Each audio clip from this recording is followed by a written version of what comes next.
अच्युतं केशवं कृष्णदामोदरं रामनारायणं जानकीवल्लभम। जय श्री राधे कृष्णा। नमस्कार दोस्तों, आप सभी का आपके अपने यूट्यूब चैनल आसान राह में हार्दिक स्वागत है। दोस्तों, आज हम आपको सुनाएंगे अगहन मास में सुनी जाने वाली भगवान श्री कृष्ण की कहानी। तो आज की कहानी है श्री कृष्ण भक्त कर्माबाई की कहानी। दोस्तों, वीडियो पसंद आया तो प्लीज़ वीडियो को लाइक करें, शेयर करें। साथ ही कमेंट बॉक्स में जय श्री राधे कृष्णा जी अवश्य लिखें। भगवान कृष्ण आपकी सभी मनोकामनाएं पूर्ण करेंगे।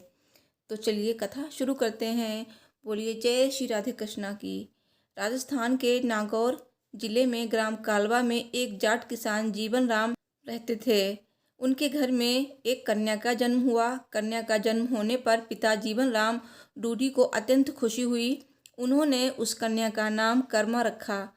कर्मा को सभी कर्माबाई भी बुलाते थे। जीवन राम डूडी स्वयं एक कृष्ण भक्त थे। अपने घर में उन्होंने कृष्ण भगवान का मदन मोहन के नाम से एक मंदिर बना रखा था, जहाँ वे रोज भगवान कृष्ण की पूजा करते, भगवान को भोग लगाते और भगवान को भोग लगाने के बाद ही वे भोजन ग्रहण करते। ये उनके नित्य का नियम था। इसी प्रकार समय बीतता गया।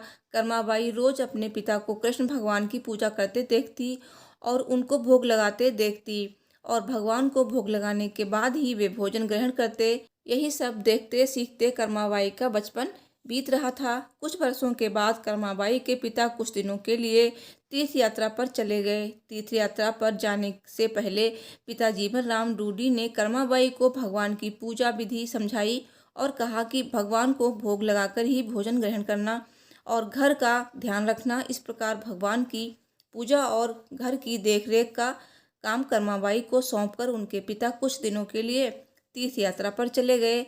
अब अगले दिन कर्माबाई ने सुबह जल्दी उठकर कृष्ण भगवान को भोग लगाने के लिए बाजरे का खिचड़ा बनाया। कर्माबाई ने खिचड़े को थाली में डाला, उसमें घी और गुड़ मिलाया और कृष्ण भगवान को भोग लगाने के लिए खिचड़े की थाली भगवान के सामने रख दी और उनसे कहा, हे भगवान, आपको जब भी भूख लगे तब आप खिचड़ा खा लेना, मैं तब तक घर का दूसरा काम कर लेती हूँ। यह कहकर वो अपने काम में लग गई। कुछ देर के बाद उसने आकर देखा कि थाली तो वैसी की वैसी रखी है, भगवान ने तो भोग लगाया ही नहीं। उसने सोचा कोई बात नहीं, अभी भगवान को भूख नहीं होगी, इसीलिए भगवान ने कुछ खाया नहीं, कुछ देर बाद खा लेंगे। ऐसा सोचकर वो फिर अपने काम में लग गई और बीच में बार बार देखती रही कि भगवान ने भोग लगाया है या नहीं, पर भगवान ने भोग नहीं लगाया। इस प्रकार दोपहर का समय हो गया। अब कर्माबाई को चिंता होने लगी कि भगवान ने भोग क्यों नहीं लगाया, क्या खिचड़ा अच्छा नहीं बना है या उसमें घी और गुड़ की कमी रह गई। ऐसा सोचकर उसने खिचड़े में थोड़ा और घी और थोड़ा और गुड़ मिलाया और थाली लेकर भगवान के सामने बैठ गई और भगवान को भोग लगाने के लिए विनती करने लगी, लेकिन भगवान ने फिर भी भोग नहीं लगाया। तब कर्माबाई ने भगवान से कहा कि भगवान, आप भोग लगा लीजिए, आपकी पूजा की और आपके भोग के जिम्मेदारी पिताजी मुझ पर सौंप गए हैं। अगर आप पिताजी का इंतजार कर रहे हैं तो आपको भूखा ही रहना पड़ेगा, क्योंकि पिताजी तो तीर्थ यात्रा पर गए हैं और कुछ दिनों के बाद ही आएंगे। तब तक आपको मेरे ही हाथ से बना भोजन करना पड़ेगा। भगवान, मुझे सठ रस व्यंजन बनाने नहीं आते और ना ही मुझे विधि विधान से पूजा पाठ करना आता है। मुझे तो बस ये बाजरे का खिचड़ा और रूखी सूखी सब्जी रोटी बनानी आती है। आपको कुछ दिन इसी से गुजारा करना पड़ेगा। मैंने आपके खिचड़े में थोड़ा और ज़्यादा ही घी और गुड़ डाल दिया है, तो अब तो आप भोग लगा लो। तो इस प्रकार कर्मा बार बार भगवान से भोग लगाने को विनती करने लगी, लेकिन भगवान ने फिर भी भोग नहीं लगाया। तब कर्माबाई ने भगवान से कहा, भगवान, जब तक आप भोग नहीं लगाएंगे तब तक मैं भी नहीं खाऊंगी, आपके साथ साथ मैं भी भूखी रहूंगी। ऐसा कहकर वो भगवान से नाराज होकर बैठ गई। दोपहर बीत गई, शाम होने को आई, लेकिन भगवान की तरह ही कर्माबाई ने भी कुछ नहीं खाया। आखिरकार कर्मा की जिद देखकर भगवान की मूर्ति से आवाज आई, अरे कर्मा, तुमने पर्दा तो किया ही नहीं, मैं ऐसे कैसे भोग लगाऊंगा। ये सुनकर कर्माबाई ने अपनी ओढ़नी का पर्दा किया और उसी की छाया में भगवान श्री कृष्ण ने बाजरे के खिचड़े का भोग लगाया और पूरी थाली खाली हो गई। कर्माबाई ने देखा और कहा, हे भगवान, इतनी सी बात थी तो पहले बता देते, सारे दिन खुद भी भूखे रहे और मुझे भी भूखा रखा। इसके बाद भगवान को भोग लगाकर कर्मा ने भी भोजन किया। इस प्रकार ये कर्माबाई का नित्य का नियम बन गया।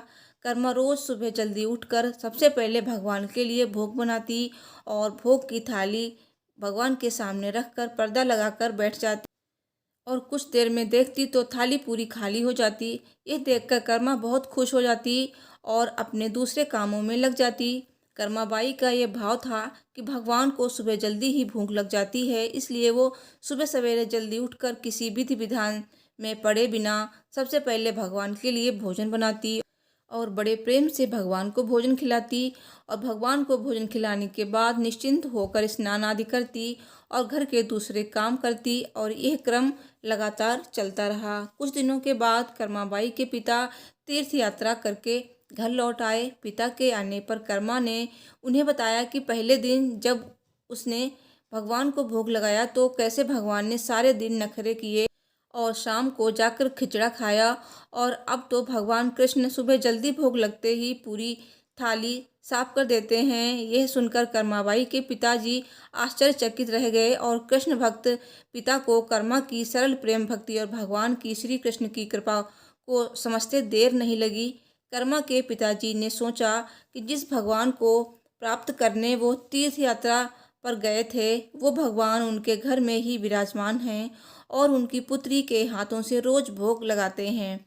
मन में ऐसा सोचकर वे कर्माबाई को अपनी पुत्री के रूप में प्राप्त करके अपने आप को धन्य समझने लगे और उन्होंने कर्माबाई से कहा कि पुत्री, आज से तुम ही भगवान की सेवा करना और रोज भगवान को अपने हाथों से भोग लगाना। ऐसा सुनकर कर्माबाई बहुत प्रसन्न हुई और रोज इसी प्रकार सुबह जल्दी उठकर अत्यंत प्रेम भाव से भगवान श्री कृष्ण को भोग लगाने लगी। इस प्रकार यह उसका रोज का नियम बन गया। कुछ वर्ष बाद कर्माबाई के पिताजी की मृत्यु हो गई। अब कर्माबाई अकेली रह गई, इसलिए कर्मा का घर में मन नहीं लगता था। इसलिए कर्मा घर से भगवान श्री कृष्ण की मूर्ति लेकर अपने गांव कालबा को छोड़कर तीर्थ यात्रा पर निकल गई। भारत में अलग अलग तीर्थों के दर्शन करके कर्माबाई उड़ीसा के जगन्नाथपुरी पहुंच गईं तथा जगन्नाथपुरी में पहुंचकर कर्मा ने निवास करने का निश्चय किया। जगन्नाथपुरी में ही कर्मा ने एक छोटी सी कुटिया बना ली और उसमें निवास करने लगी।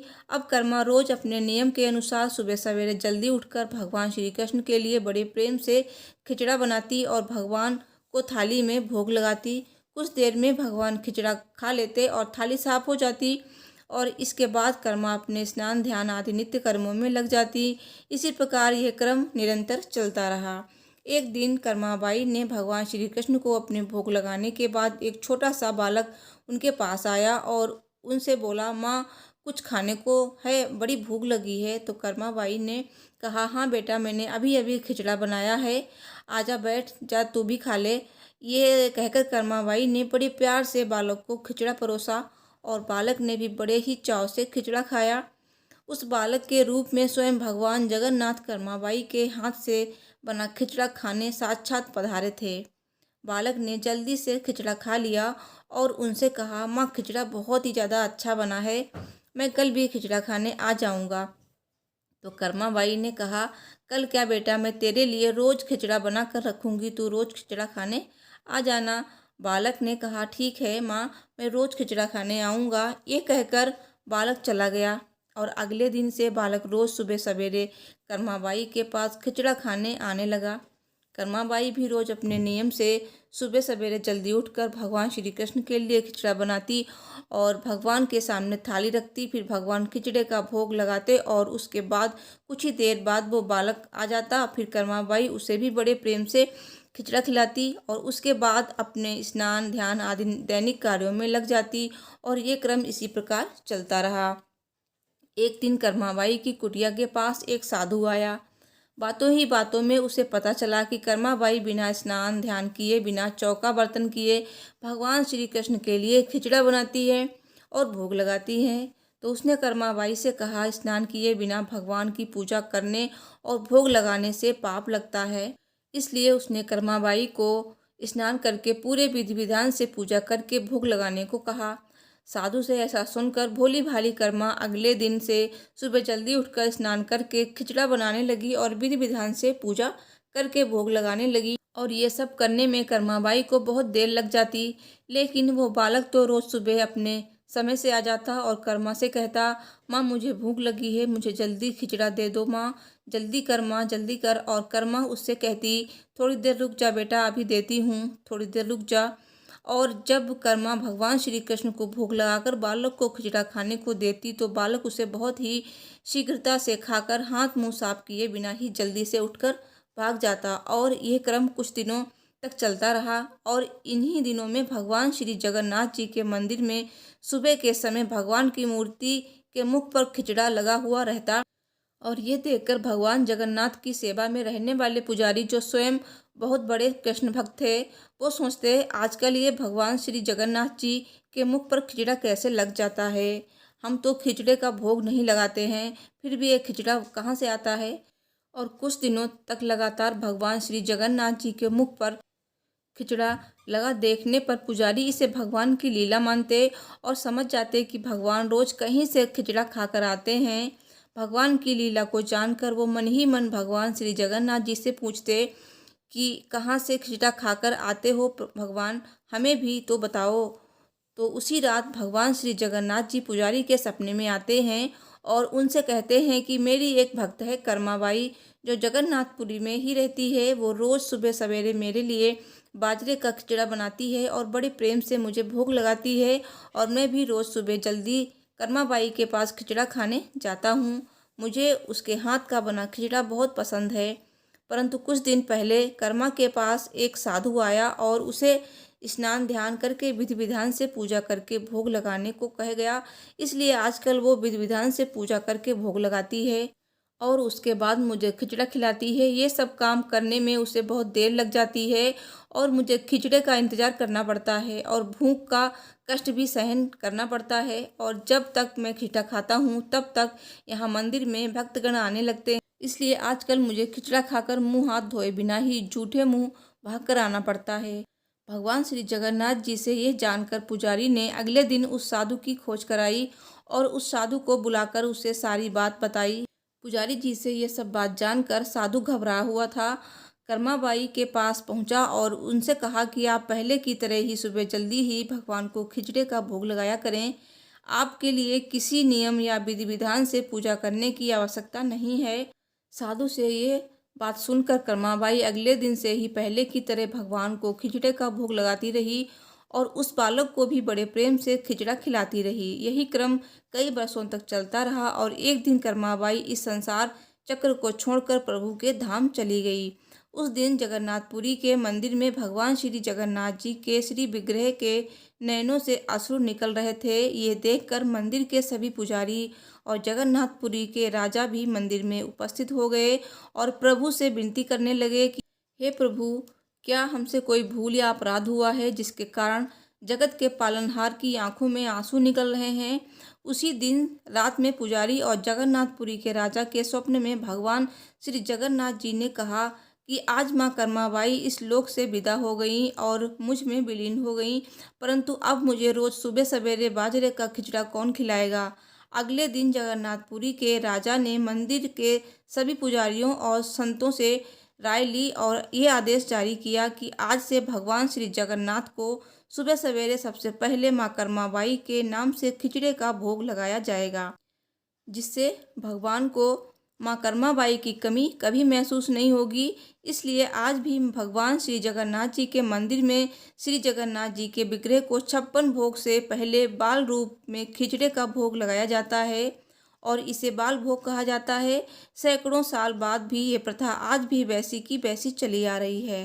दोस्तों, सब बोलिए भगवान श्री कृष्ण की जय, माता कर्माबाई की जय। दोस्तों, वीडियो पसंद आई हो तो प्लीज़ वीडियो को लाइक शेयर करें और मेरे चैनल को भी सब्सक्राइब करें हर रोज़ ऐसी ही भगवान श्री कृष्ण की कहानियाँ सुनने के लिए। Thanks for watching. हर हर महादेव। जय श्री राधे कृष्णा जी।